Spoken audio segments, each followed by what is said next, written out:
What are things men have to go through that women either do not understand or have empathy for? Not being taken seriously as parents of small children, to the point of sometimes being dangerously invisible as parents. We live near a wonderful business called Kids Quest Children's Museum in Bellevue, Washington State. It's not really a museum, it's a place with lots of fun, educational activities for children. It's very popular and kids love it. One weekend afternoon I was giving my wife a break from our 3 kids by taking them there for a few hours.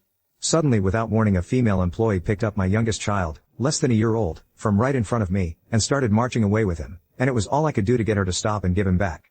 Had I not been able to get her to stop and give him back, I'm pretty sure I would have been accused of abandoning him and might have had to deal with Child Protective Services, police that protect children, who might have taken him away from us until a high-priced lawyer helped us get him back. Here's what happened. I was there with my 3 kids, then ages 5, 3, and less than a year. We were in the section in the middle for younger kids, which was enclosed by a waist-high wall. I was sitting in one of 3 adult-sized chairs in that section. The chairs sat low to the ground and had large, flat, strong armrests. My oldest 2 were each sitting on an armrest while I read to them. My youngest crawled around a few feet in front of me playing with toys.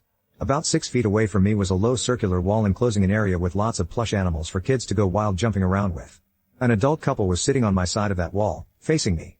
My youngest is very social, and from a very young age would go up to strangers and interact with them. He did so with the couple sitting on that wall. I thought nothing of it because he did it all the time. There was nothing between the couple and I but my son and a few small toys. We could see each other as easily as if we were sitting across a dinner table. I kept an eye on him while I read to the other 2. Nothing unusual was happening. Then, an employee walked up to the couple. I think they waved her over to them, but I'm not sure, and they began talking. Still I thought nothing of it.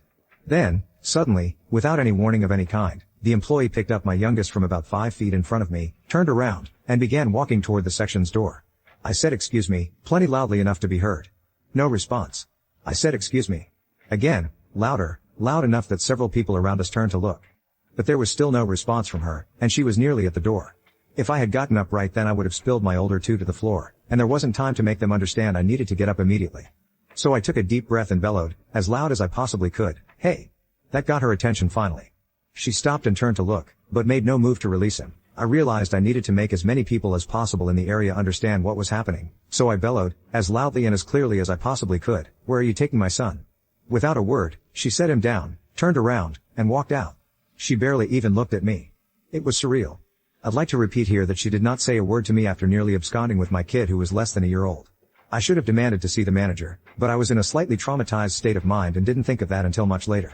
I stayed in that chair for a long time after that, but no manager, nor anyone else, ever came to ask me about it or apologize. The couple sitting 6 feet away stayed a while too, sitting in the same place, but did not make eye contact with me. No one tried to help nor expressed any kind of sympathy that my baby had almost been abducted. It was as if I was still invisible and only my bang had very briefly broken through to others' awareness. I realized later what must have happened. The couple, weirdly, thought my son was unattended. They did not ask me, sitting 5 feet away from him, if I was with him. They called over the employee and told her that he was unattended. She believed them without checking herself, without asking me sitting 5 feet away if I was with him. So she picked him up to take him to the office. Imagine the reaction from bystanders. It was a busy day there, and there were a lot of bystanders. If a male employee had done the very same thing to a mother, they would have pounced on the employee, and then crowded around the mother expressing sympathy and concern. Someone would have demanded to speak to the manager about it. Come to think of it though, I don't recall ever seeing a male employee. I think this is really about gender. If I had been a woman, or if my wife had been with us, the couple would have assumed my son was with us, or would at least have asked, and if they had not asked, the employee would have. This appalling incident would not have occurred if I had been the right gender to be in charge of small children in a public place. I have no doubt that if she had gotten away with him, I would have been accused of abandoning him and may have had to deal with the police. I think there is a very good chance I would not have been believed. This happened over 10 years ago, in 2009, but I still get agitated when I remember it. BTW, in case anyone is wondering whether there was a racial element to this. No, I'm very white and so was the employee. Several years after this incident, Kids Quest Children's Museum moved to a new location in downtown Bellevue, in a building that had formerly been a doll museum. Their new layout there is completely different and doesn't match my description. The old location was in Factoria Mall, in a wing which the mall management emptied out to be remodeled.